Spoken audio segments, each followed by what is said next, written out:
мен бақты тұрғындары, қош келдіңіздер. Есімім Айбол, Шәуілдірдің тумасымын, бір әулеттің тұлғасымын. Пернақанның ұлы, бір Алланың құлы, шыққан жері маңқайдай киелі, жетеудердің жиені, жаныстың киеуі Найманның бадаш божбан сәсеті olan. Мұсқандар болуды қолдар қойдыңыздар болады.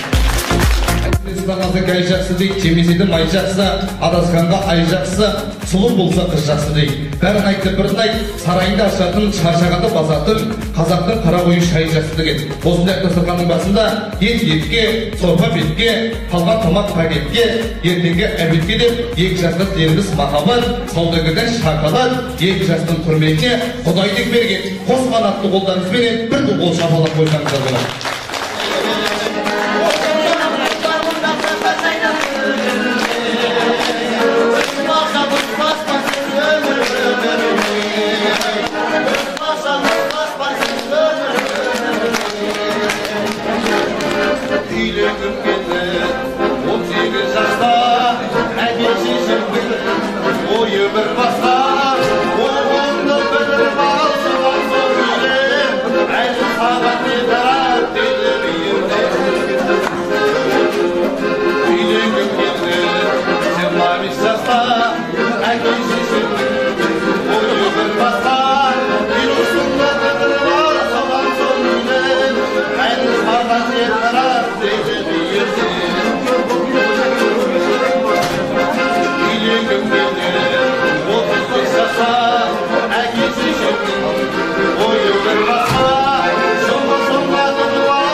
Al